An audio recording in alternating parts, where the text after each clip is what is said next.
სამეცნიერო უნივერსიტეტთან მდებარე სიტის სპორტის კორტებზე დასრულდა მაგისტრის თასის ტრადიციული გათამაშება ჩოგბურთში. ახლად შექმნილ მოყვარულ ჩოგბურთელთა ასოციაციის პირველ ტურნირზე მონაწილეთა სარეკორდო რაოდენობა მოიყარა თავი. ტურნირის სპონსორები კომპანია ჯეოსელი, სიკლეტი, ლუცახარში, ზედაზენი, შატომერი იყვნენ.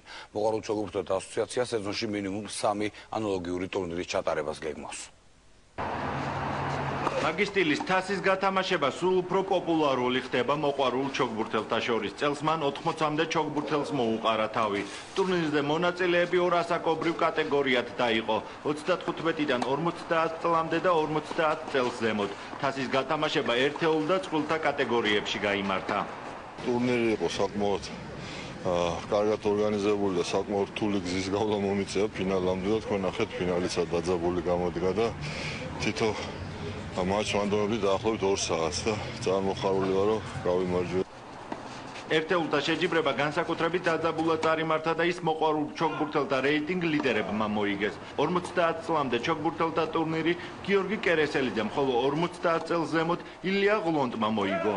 უნდა ეს ხელს ზოგადად ხელს შეუწყობს ჯანსაღი ცხოვრების წესის დამკვიდრება ჩვენ საზოგადოებაში. რა თქმა უნდა ვაპირებთ მომავალშიც შევატაროთ მაგისტრის თასი და საერთოდ სასურველი იქნებოდა რაც შეიძლება მეტი მსგავსი ტურნირები ჩატარებული იყოს თბილისში. ტურნირის კიდევ ერთმა პარტნიორმა კომპანია ჯეოსელმა კი ყველა გამარჯვებულს მოულოდნელი საჩუქარი, საკუთარ ქსელში ჩართული BlackBerry-ის აპარატები გადასცა. თამაში იყო ძალიან დაძაბული, სხვათა შორის, რაც არ უნდა მოყვარულთეთა ჩოგბურთთა ტურნირი იყო, მაგრამ ეს ესეთი პროფესიონალიზმის დონეზე იყო თამაში. ჩვენ თუნდაც როგორც მაყურებელი დავიძაბეთ და იყო ძალიან საინტერესო. წყვილთა შეჯიბრებაში კი დიმიტრი ობოლაძისა და გელა გელაშვილის დუეტი ალექსანდრე ჩეკულაევისა და გიორგი კერესელიძის წყვილთან დამარცხდა. მაგისტილი და ახალ დაფუძნებული მოყვარულ ჩოგბურთელთა ასოციაცია კიდევ ერთ მსგავს ტურნირს მიმდინარე წელს ჩაატარებს. ჩემპიონატის ჩატარების თარიღი უახლოეს პერიოდში დაზუსტდება.